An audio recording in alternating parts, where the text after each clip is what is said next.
última aula, acho que eu fiquei tão agitada que eu acabei esquecendo de pedir para a gente rezar. Eu já tinha rezado, mas não rezei com vocês. Então, vamos rezar, pedindo a Nossa Senhora que esteja com a gente e abra os nossos corações também para tudo aquilo que a Igreja nos ensina.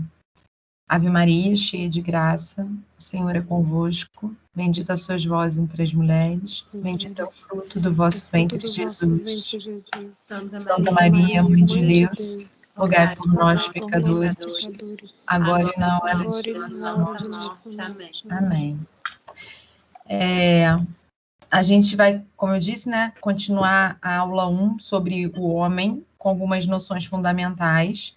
Né? Na aula passada a gente já falou sobre a liberdade do homem, os princípios de vida, as tendências que existem na alma humana, a questão de corpo e alma, de verdades fundamentais. E hoje a gente vai continuar, só retomando assim sobre essa noção de corpo e alma, e depois eu vou começar a falar um pouquinho sobre os anjos e dar sequência. Eu vou compartilhar com vocês aqui o slide para que vocês possam acompanhar comigo a apresentação. Deixa eu...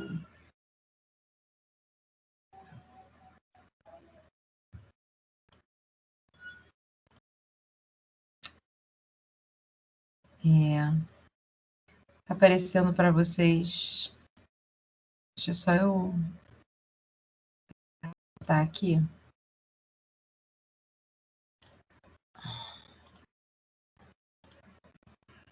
Tá aparecendo para vocês os slides? Tá, sim. Tá ótimo. Deixa só eu só vou aqui só um minuto rapidinho, que eu acabei compartilhando com vocês os slides, mas eu esqueci de abrir aqui o arquivo com as minhas orientações aqui. Só contar uma coisa interessante, que quando eu começar a falar sobre anjos, que eu, quando estava preparando, eu lembrei de um filme muito legal, que fala sobre um anjo, na verdade, que o anjo é meio que uma metáfora, assim, sobre a vida de um homem, chama... Agora, eu lembrei da história, mas não lembrei do nome do filme. Não é A Procura da Felicidade. Bom, até o final da aula eu vou lembrar, porque é um filme muito legal que conta a história de um homem que o anjo vem à Terra para ajudá-lo a decidir porque ele diz que a vida dele não faz sentido, enfim, e aí ele quer morrer. Se alguém lembrar do que eu estou falando, se lembrar o nome do filme e quiser falar, porque aí o anjo ajuda ele a ver como seria a vida das pessoas da família dele, do entorno dele, se ele não tivesse existido. E é muito legal esse filme. Mas aí quando eu estava preparando essa aula, eu lembrei desse filme. É um filme da década de 50, até em preto e branco. Eu lembro que eu assisti no Netflix e eu adorei. É alguma coisa da felicidade. Eu acho que é o filme A Felicidade Não Se Compra, não é? Exatamente, é esse mesmo. É um filme antigo, muito legal. Ele é ótimo. E aí, como ele tem esse mote aí de um anjo que desce à Terra para ajudar esse homem a ver, eu achei que era legal dar como sugestão. Às vezes a gente fica aí perdido tentando achar um entretenimento decente que vale a pena. Enfim, então vamos continuar. Né? A gente falou sobre corpo e alma na última aula, mas aí o final que eu queria retomar sobre corpo e alma é que os filósofos eles costumam definir o homem como um animal racional, né? E o que significa esse animal racional? Significa que a parte animal seria a matéria, que é o corpo, e o racional seria o espírito, né? E no próprio catecismo fala que a narrativa bíblica exprime esta realidade numa linguagem simbólica, quando afirma que Deus formou o homem com o pó da terra, insuflou-lhe pelas narinas um sopro de vida e o homem tornou-se um ser vivo.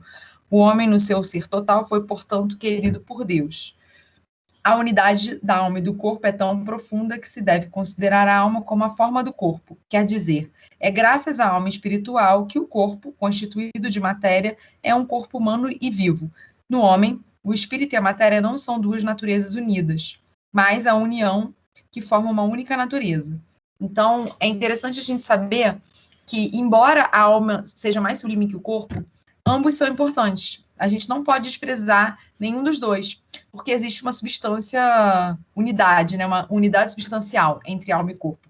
Tanto que, quando você corta o seu dedo, você vê o sangue, né, que é a matéria ali, né, o corte em si, mas você sente dor, que é uma expressão característica da alma, né, tem a dor física, né, que assim, dos neurônios, as sinapses lá que você sente o sintoma, mas dá vontade de chorar, às vezes você fica lembrando daquilo, daquela dor, então essa memória ali que aquela dor física gera, ela é um reflexo do nosso ser espírito, né? A mesma coisa, assim, você tem uma dor que é só espiritual, por exemplo, você está preocupado com alguma coisa, preocupado com o filho, preocupado com o marido, enfim, e aquela preocupação intensa gera uma gastrite, gera um efeito, um reflexo no corpo. Então, esses seriam exemplos dessa unidade, né, substancial entre alma e corpo. Então, eu queria fechar essa questão, essas noções de corpo e alma, dando esses exemplos e falando esses últimos elementos. E aí a gente vai passar pelos anjos, né, pelo tema dos anjos, e é muito interessante porque os anjos, eles foram criados por Deus antes dos homens, né, e eles têm uma capacidade de conhecer e escolher intuitivamente, imediatamente, diferente dos seres humanos, né, que a gente vai conhecendo as coisas paulatinamente, passo a passo. Inclusive, Santo Agostinho fala a respeito dos anjos que anjo, na verdade, é o ofício, né? É como se fosse o cargo, a tarefa que esse ser espiritual executa, não é a sua natureza, né? A natureza de um anjo é espírito, ele é puro espírito, ele não tem corpo como nós, né? E o ofício dele é anjo, né? Então, o que ele faz é ser anjo, né? E anjo significa ser mensageiro de Deus. Como todo o seu ser, os anjos são servos e mensageiros de Deus, pelo fato de contemplarem continuamente o rosto do meu Pai que está nos céus. Eles são os poderosos executores das suas ordens, sempre atentos à sua palavra. Então, os anjos, eles têm esse caráter, né? De estarem atentos e serem mensageiros de Deus, né? Então, essa coisa dessa noção clara que os anjos já têm de tudo. Por exemplo, a gente lê um texto e a gente vai entender o texto à medida que a gente vai lendo.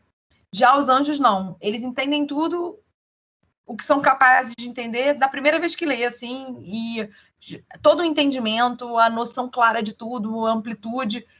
Por exemplo, a gente tem uma noção de uma verdade, até uma metáfora que se faz é que a gente vê a tapeçaria ao contrário, né?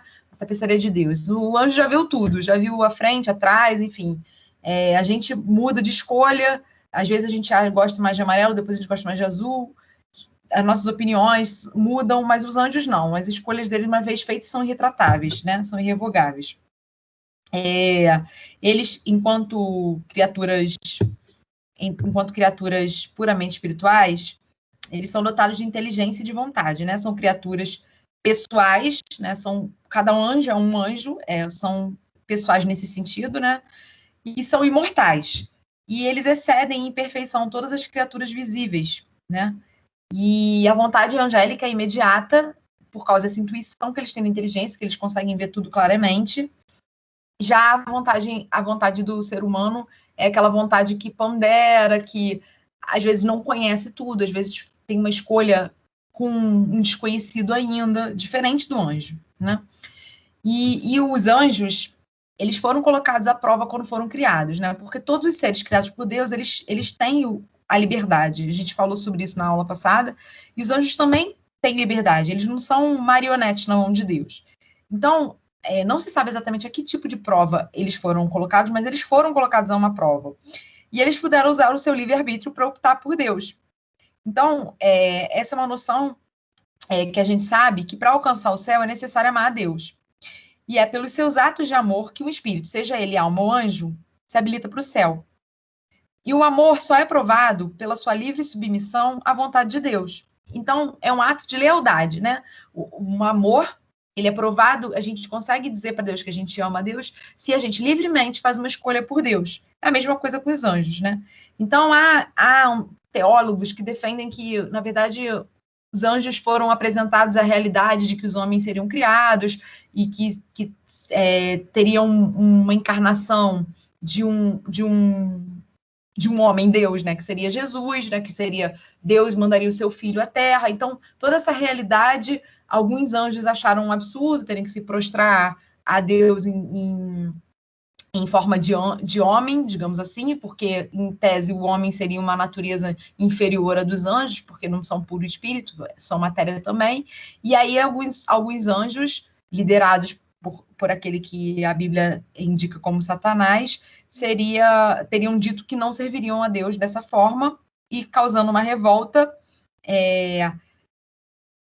que fez com que esses anjos se tornassem demônios, né? Seriam os demônios, os anjos que rejeitaram radicalmente a Deus e o seu reino, recusaram-se a servir a Deus e ao seu desígnio, né? E como eles não mudam de escolhas, suas opções são irretratáveis.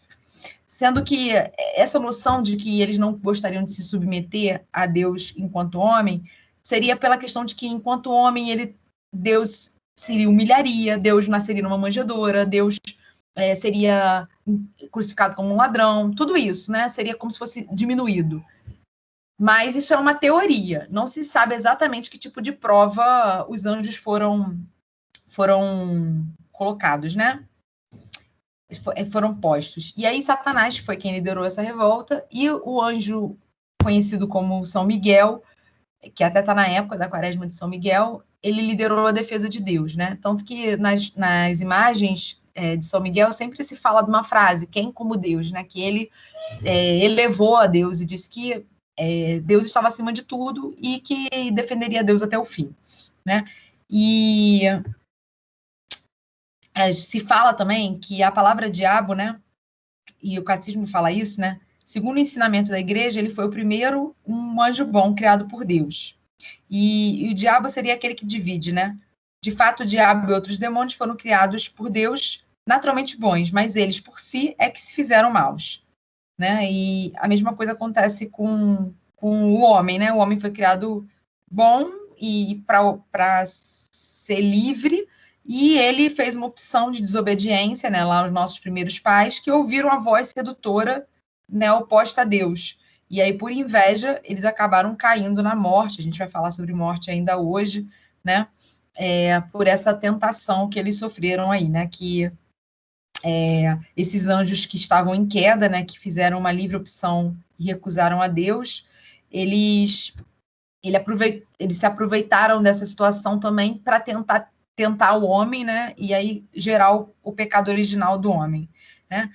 E é interessante que o catecismo também diz que esse caráter irrevogável da opção dos anjos não é uma falha na infinita misericórdia de Deus, que faz com que o pecado dos anjos não possa ser perdoado.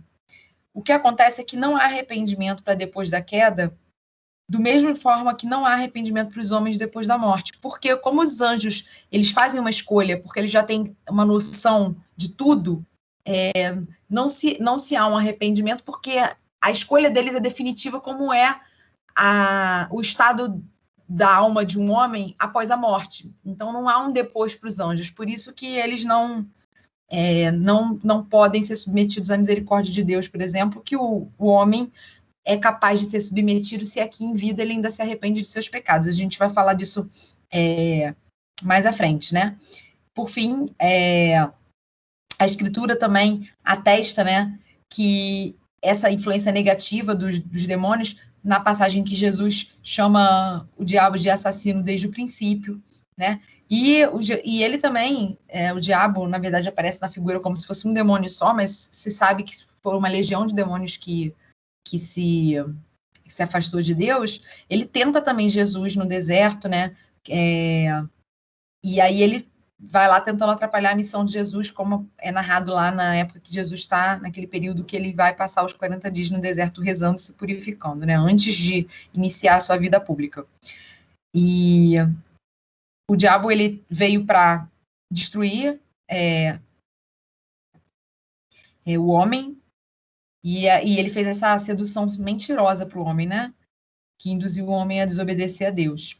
E aí o catecismo traz num ponto, né, no ponto 332, várias ações dos anjos bons, né, dos anjos que fazem parte da legião de Deus, né, os arcanjos, que eles aparecem há várias intervenções desses anjos na história do Antigo Testamento, quando protegem Ló, quando salvam Agar e seu filho, quando detêm a mão de Abraão para não matar o seu filho Isaque, quando o anjo Rafael, até um livro da Bíblia bem bonito para ler, do Antigo Testamento, que é pequenininho e que não gera tanta confusão, é o livro de Tobias, e aí nesse livro aparece lá o anjo Rafael que ajuda a trazer a cura do pai Tobit.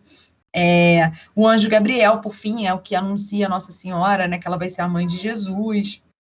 Então, da encarnação à ascensão, a vida do Verbo encarnado de Jesus é rodeada da adoração e serviço dos anjos.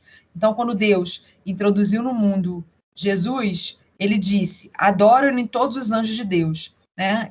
São Paulo fala isso na carta aos Hebreus. E o seu cântico de louvor, na altura do nascimento de Cristo, nunca deixou de se ouvir no louvor da igreja. Tanto que na missa de Natal tem um momento muito bonito, porque após as semanas do Advento, né, que a gente não tem glória, minto, estou confundindo. Na missa de Páscoa, que tem um canto muito bonito, que é o Glória a Deus nas alturas, né, que é depois de não ter glória durante todo o período da quaresma, que é uma forma também dos anjos se unirem a nós para dar glória a Deus. E também no nascimento de Jesus, os anjos dão glória a Deus, a gente também canta o glória a Deus com bastante festa e alegria, e justamente porque o coro angélico também se une aos homens para dar glória a Deus, né? E aí essa é a missão dos anjos, né? E a missão dos homens também, como fim último da nossa vida terrena, é dar glória a Deus, né? E eles estarão, né? Os anjos estarão também presentes quando da segunda vinda de Cristo, né? Que anunciam ao serviço do seu juízo, né? Quando a gente tiver o juízo, a gente vai falar mais à frente do juízo, os anjos também vão estar presentes. Então, como eu falei, tem várias categorias, tem as cortes celestes são de várias categorias, né? Os arcanjos, potestades, querubins, serafins, os anjos da guarda. É importante a gente lembrar que cada ser humano tem um anjo da guarda. Então, a oração do anjo da guarda é uma oração que a gente pode lembrar muitas vezes ao longo do dia, porque a missão do nosso anjo da guarda pessoal é levar-nos para o céu. Então, é bom que a gente tente cultivar uma amizade. Há pessoas, assim, que tiveram um trato muito fino com o seu anjo da guarda e são santos, né? Alguns relatam, inclusive, que conseguiam ouvir seus anjos ou nomeavam seus anjos. A gente pode querer dar um nome para o nosso anjo também, uma forma de carinho. Não há um certo e errado em relação a isso, né? E podemos cultivar essa amizade com eles, né? E aí, como eu disse, a gente vai tratar hoje um pouquinho sobre o que acontece também com o homem, né? Nesse final, né? A nossa vida que termina, né? Aqui, né? Na Terra, e aí ocorre a morte, mas é uma morte apenas da matéria, né? Porque se a gente disse anteriormente que nós somos corpo e alma, a nossa alma não morre. E é importante que a gente saiba que o fim essencial da nossa vida é provarmos a Deus o nosso amor pela obediência, né? Nós fomos feitos criados, né, para amar a Deus. E a morte, ela encerra o nosso tempo dessa prova, né? De provar a Deus que a gente ama, né? Dessa nossa oportunidade. Então, por isso também a reencarnação não é compatível com a nossa fé católica, porque a gente só vai ter essa oportunidade de provar agora nessa vida única. Não há depois da morte formas de mudarmos o nosso coração, né? Porque a morte, ela fixa a alma para sempre no estado em que ela se encontra. Se nós morrermos amando a Deus, em estado de graça, ou no máximo com pecado venial, e eu vou explicar aqui mais à frente, nós teremos a condição de um dia estarmos unidos a Deus. Mas se nós morrermos em rejeição total a Deus, num pecado mortal, ou negando, né, praticamente a Deus, seja as pessoas que são agnósticas ou que se dizem ateias, elas não terão condição de, após a morte, retornarem a essa amizade com Deus, né? Então, por isso, é importante que a gente tenha essa noção de viver melhor a nossa vida hoje, como se fosse o último dia, né? Tentando fazer bem a cada momento, né? Uma frase de São José Maria que fala faz o que deves e está no que fazes, né? Fazer tudo muito bem. Inclusive, ele também tem uma frase num livro chamado Suco, que ele fala assim: em face da morte, sereno, é assim que te quero. Não com o estoicismo frio do pagão, mas com o fervor do Filho de Deus, que sabe que a vida é mudada, não tirada. Morrer, não, viver. Então, a alma tem essa condição, né, de, após a morte, se unir a Deus, por ser uma alma imaterial, né? Então, o que vai acontecer? Quando nós morrermos, primeiro a gente vai ter um juízo particular, que vai definir se a gente vai para o inferno, para o céu, para o purgatório, e vamos ficar lá. Até que Jesus, em algum momento, no fim dos tempos, vai voltar, e aí teremos a ressurreição da carne, né? A ressurreição não é a reencarnação da carne, a ressurreição é a nossa carne ser devolvida, né? O nosso corpo se unir novamente à nossa alma de uma forma gloriosa, sem imperfeições.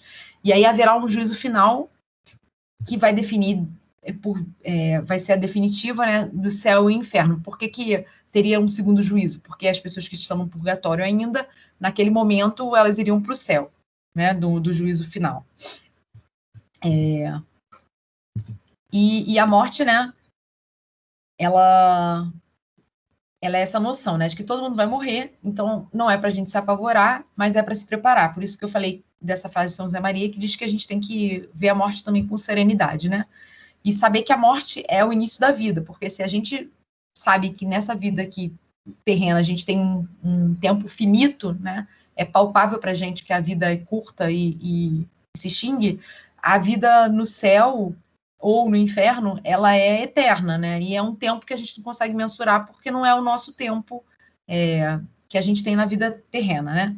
Então, a morte vai ser esse período em que a alma vai se separar do corpo, né? E a gente vai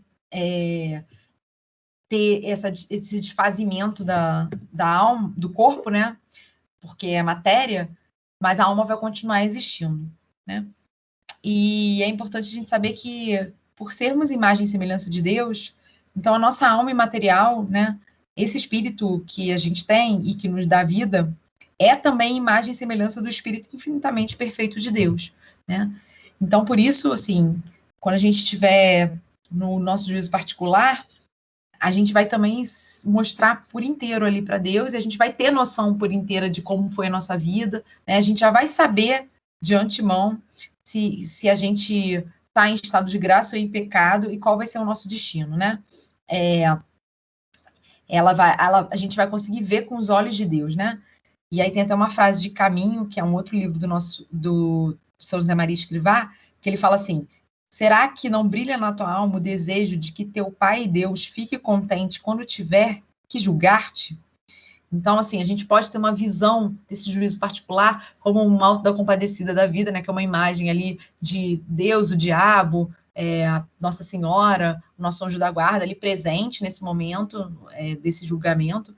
Mas é uma imagem que é só para ser uma alegoria mesmo, porque a gente não tem como mensurar como vai ser esse juízo particular. A gente sabe que vai ser um encontro face a face com Jesus, né? Que vai ser quem vai nos julgar. E a gente não vai ter nem como se esconder em desculpas ou faça modéstia, porque como a gente vai ver a nossa vida com os mesmos olhos que Deus vê, a gente mesmo vai ter consciência da nossa condenação, né? Na verdade, nós mesmos nos condenaremos a partir dessa noção que nós teremos de tudo que nós fizemos, né? E assim, é importante que a gente saiba também que todo pecado cometido, né, em vida, ele tem uma dupla consequência. Ele ofende a Deus e ele mancha a alma, né? Sendo que os pecados graves, né, os chamados também de mortais, eles destroem a caridade no nosso coração, né? E com isso, ele desvia o homem de Deus, que é o seu fim último, e faz com que o homem prefira um bem inferior do que aquilo que ele pode ter, que é Deus, né? Já o pecado venial, ele permite que o homem continue tendo a caridade no seu coração, embora ele também ofenda e fira a Deus, né? Quando um homem comete um pecado venial, que é uma matéria leve de pecado, ele não observou uma lei de Deus, né? Ou seja, ele não observou um mandamento, ou quando ele, apesar de ser uma matéria grave entre os mandamentos, ele não tinha um pleno conhecimento, ele também vai ter cometido um pecado venial, sendo que os pecados veniais a gente pode, naquele momento de contrição da Santa Missa, ali no início, no confesso a Deus Todo-Poderoso, a gente pode pedir perdão a Deus e limpar esse pecado, digamos assim, né? Limpar, mas não necessariamente sem que essa limpeza assim, tire as manchas, né? Porque é só a confissão mesmo que apaga completamente as ofensas, né? Mas as ofensas, assim, definitivamente só a indulgência plenária que pode apagar, né? Algumas ofensas, ainda que a gente, na confissão, seja perdoado dos pecados, elas causam manchas na alma, né? Por isso que fala aí dessa mancha que a gente vai enxergar na alma, que mesmo a confissão, ela não é capaz de tirar essa mancha, né? A mancha só é possível ser retirada pela indulgência plenária, né? Ou pela purificação da alma, né? E aí tá falando, né? A gente pode apagar essas manchas com sacrifício, com as indulgências, com boas ações, né? E é importante também mencionar aqui um trecho do catecismo que fala assim: enquanto vive na carne, o homem não é capaz de evitar totalmente o pecado, pelo menos os pecados leves. Mas estes pecados que chamamos leves, não os tenha por insignificantes. Se os tens por insignificantes quando os pesas, treme quando os contas. Muitos objetos leves fazem uma massa pesada. Muitas gotas de água enchem um rio. Muitos grãos fazem um monte. Onde, então, está a nossa esperança? Antes de mais nada, na confissão. Então, assim, uma forma de apagar os pecados graves é se confessar. E a igreja, apesar de mencionar no mandamento da igreja lá que se deve confessar uma vez por ano, se incentiva bastante que nós confessemos com frequência, até para poder ter a alma mais limpa, mais purificada, para que a gente tenha uma consciência mais fina também. Cada vez que a gente se confessa, a gente recebe graça para recomeçar. Então, que a gente não fuja da confissão, que a gente busque a confissão com mais frequência também. É importante pensar nisso, né? A partir dessa noção de que a confissão tem esse poder tão grande, assim, de dar graça e de apagar as ofensas graves. E foi o que eu falei antes, né? Que no juízo particular vai definir nosso destino, vai ser se a gente morreu com ofensa grave ou se a gente tem mancha na alma, porque se houver ofensa grave, que é o pecado mortal, ou se houver uma mancha na alma, a gente não vai para o céu, a gente ou vai para o inferno ou vai para o purgatório para sofrer uma purificação, né? E é importante a gente se perguntar, o inferno existe?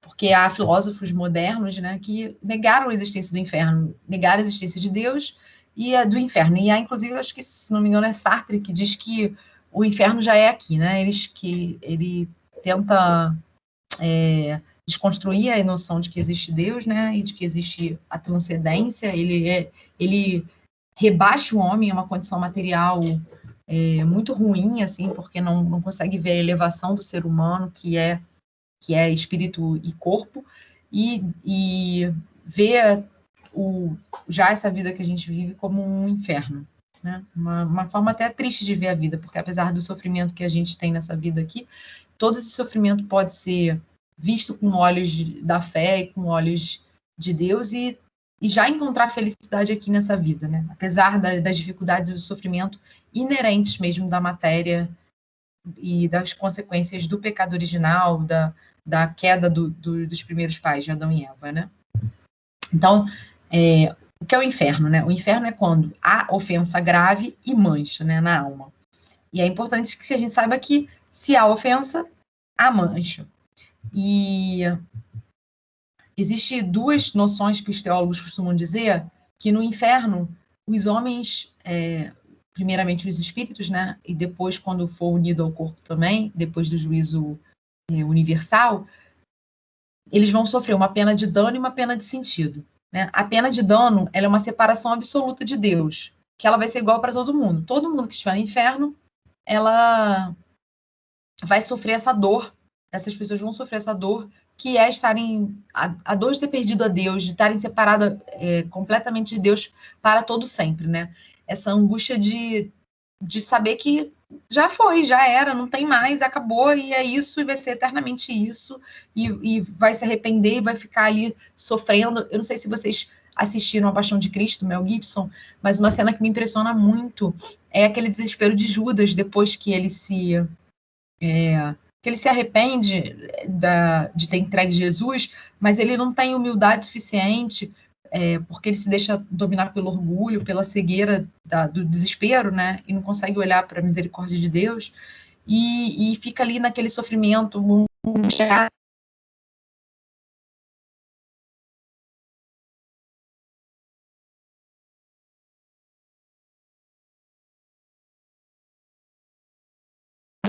o bem supremo que é Deus.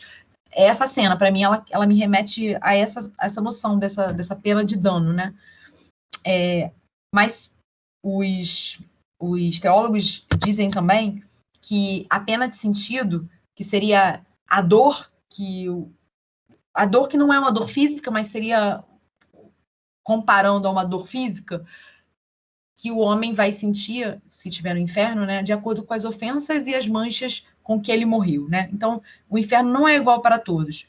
Vai ter a pena de dano, que é igual, que seria essa noção da separação absoluta de Deus, e o sentido, que é como cada homem vai sentir essa dor, vai ser de acordo com o tamanho das suas ofensas e das suas manchas, né? E aí, há teólogos que remetem a fogo, né? Essa coisa do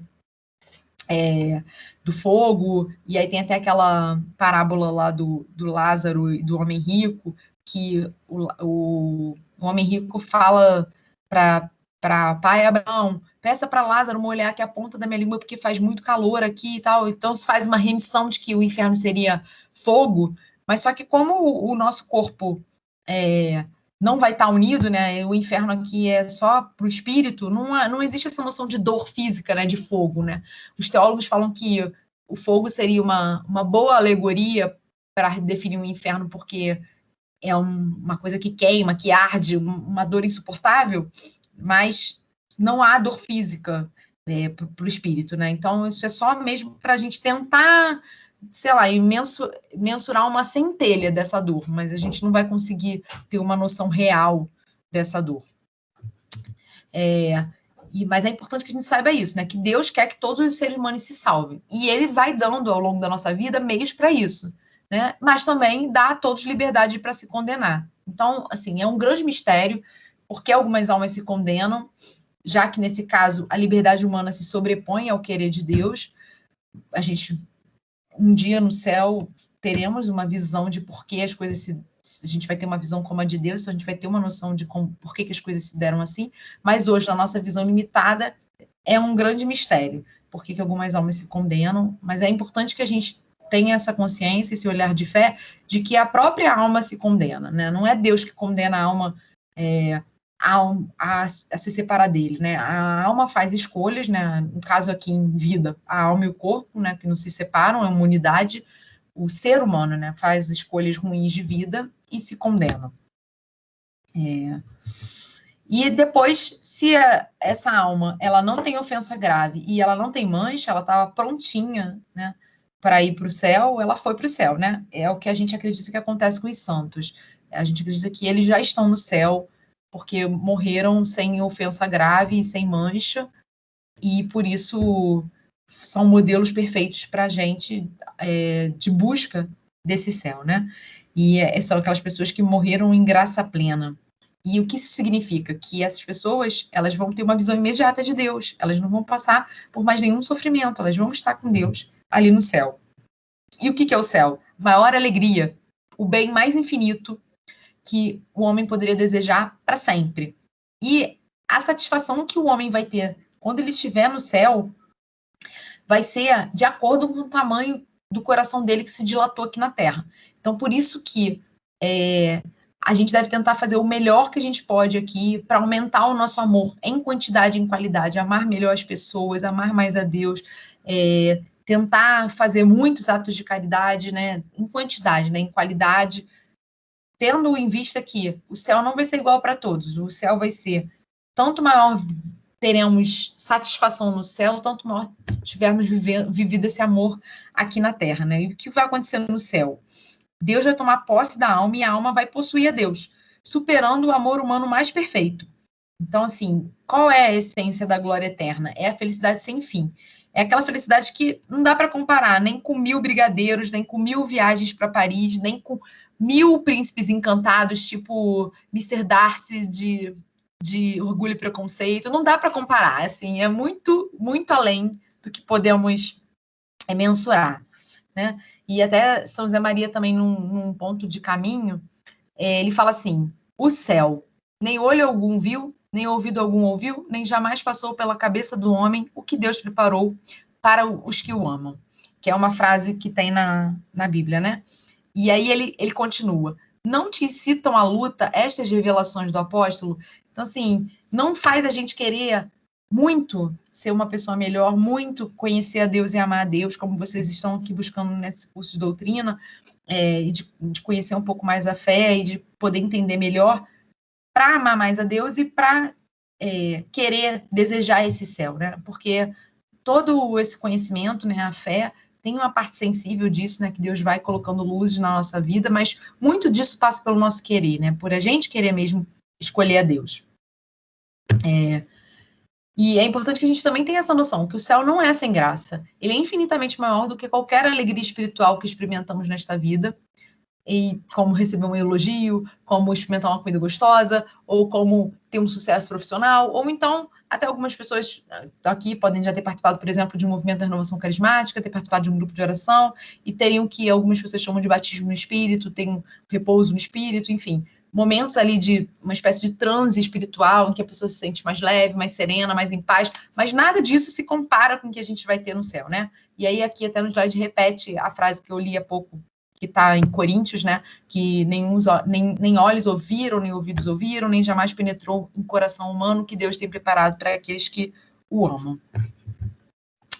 Mas pode acontecer de uma alma morrer sem ofensa grave, né, mas com mancha na alma, né, e é aquilo, né, que eu falei anteriormente, os pecados veniais, eles vão manchando a alma, apesar de não serem ofensas graves. A gente pode pedir perdão no início da missa, por exemplo, sem precisar confessar imediatamente, mas aquelas manchas ficam. É como, imaginem uma cerca de madeira, né? Que a gente vai pregando pregos para unir as madeiras. Se você tirar aquele prego, a madeira está marcada ali, né? Está com um buraco, enfim.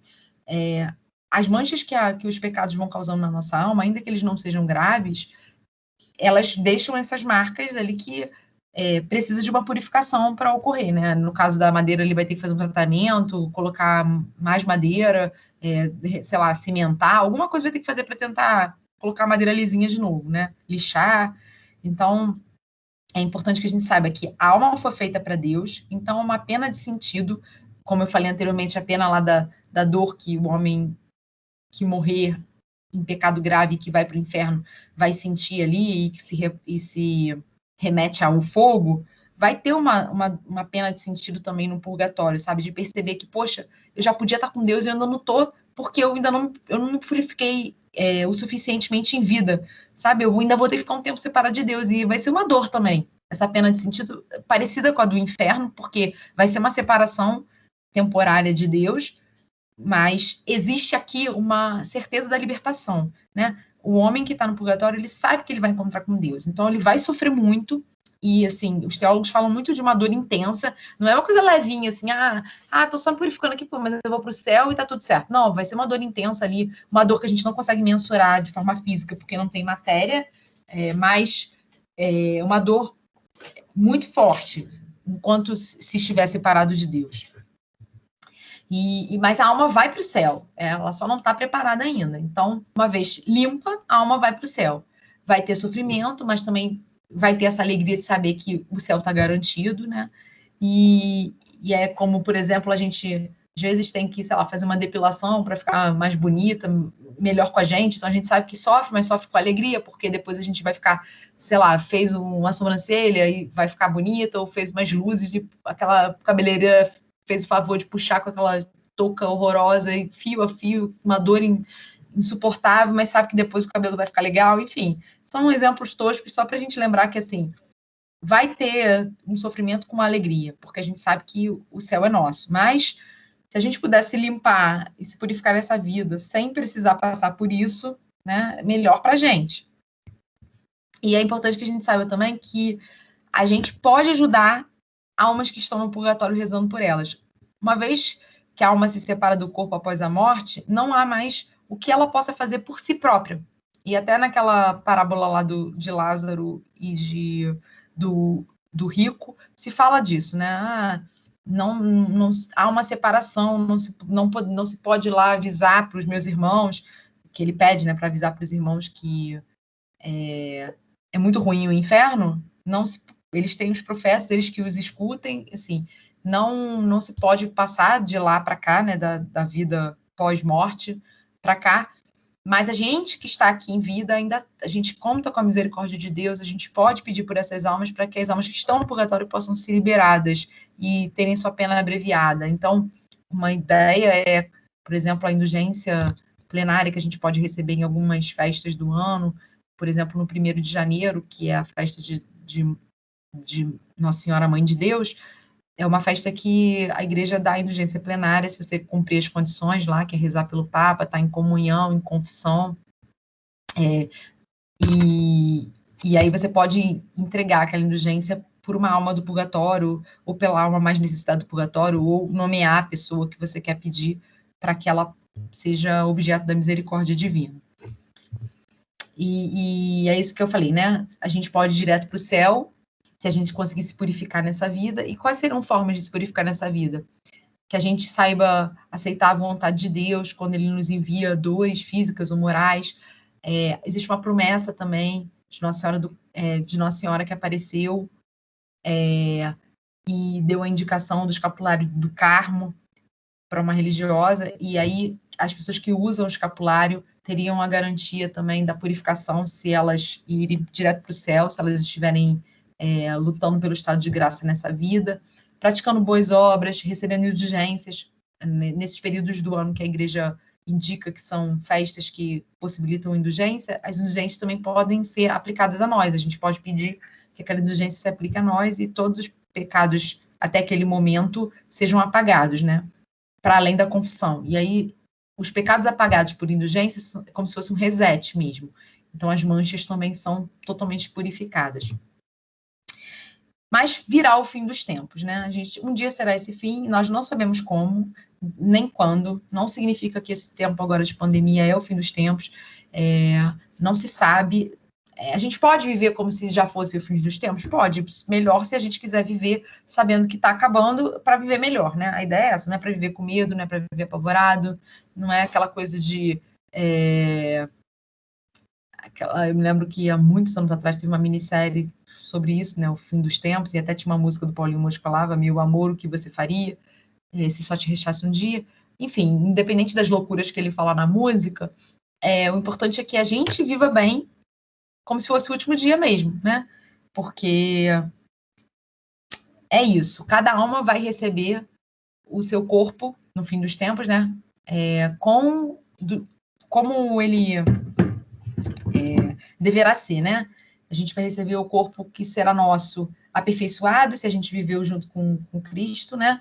Ou vai receber com as penas, se a gente escolheu pelo pecado, né, e morreu fora da amizade com Deus, né?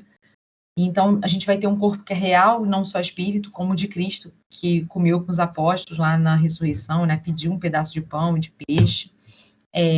Como eu já tinha dito antes, não será uma reencarnação, porque a gente só recebe o nosso próprio corpo, isso só vai acontecer uma vez, a gente vai ter acesso ao nosso corpo glorificado.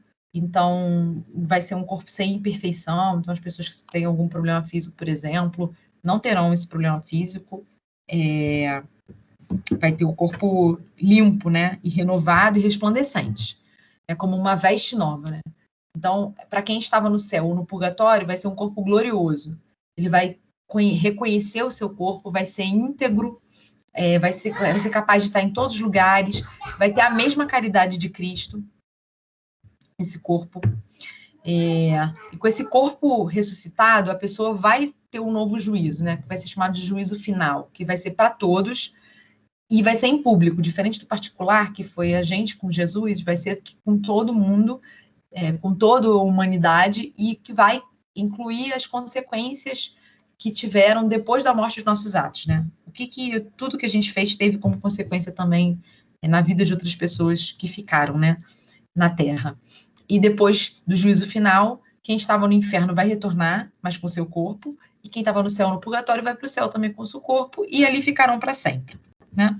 E, por fim, tem uma frase do catecismo que eu separei aqui, justamente para lembrar isso, né? Que mais do que ter medo do inferno, mais do que ter medo do juízo final, do fim dos tempos, é importante que a gente acolha a mensagem de que a gente é chamada a ir para o céu. A gente é chamada a amizade com Deus, a amar e louvar Deus nessa vida, e um dia poder gozar desse amor infinito no céu. E aí o catecismo fala, porque é a imagem de Deus que o indivíduo humano possui a dignidade de pessoa. Ele não é somente alguma coisa, mas alguém. É capaz de se conhecer, de se possuir e de livremente se dar e entrar em comunhão com outras pessoas. E é chamado, pela graça, a uma aliança com seu Criador, a dar-lhe uma resposta de fé e amor que mais ninguém pode dar em seu lugar. Então é importante que a gente saiba também que é uma escolha livre que a gente faz. A gente não pode fazer pelo outro, a gente pode rezar pelas outras pessoas, às vezes por um filho, por um marido, para que se converta, por exemplo, mas a gente não tem a capacidade de fazer com que fazer as escolhas por eles, né?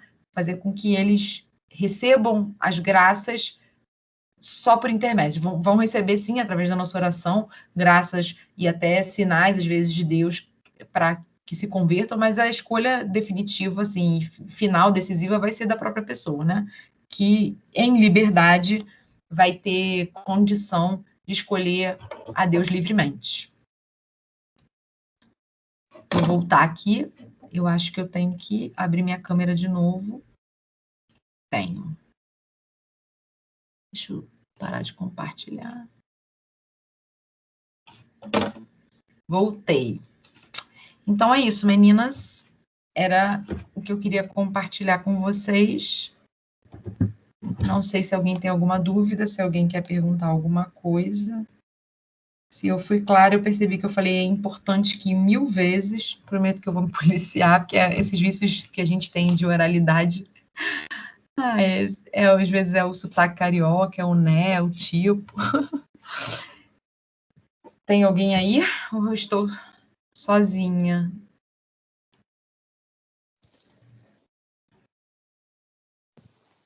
Pri, foi maravilhoso, Oi. maravilhoso. Eu estava super atenta. Ai, que bom, que bom. Eu acho que alguém levantou a mãozinha para falar. Acho que é a Carol. Eu não sei se...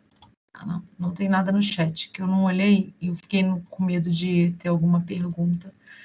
Que bom, que foi legal. E qualquer dúvida, eu estou à disposição para a gente tirar. Mas também, se ao longo da semana vocês quiserem rever a aula e depois mandarem lá no WhatsApp, ou quiserem compartilhar alguma coisa a respeito dos temas que a gente tratou hoje, fiquem à vontade. Eu não sei se foi a Carol que já falou. Não, a Carol levantou... eu não sei também.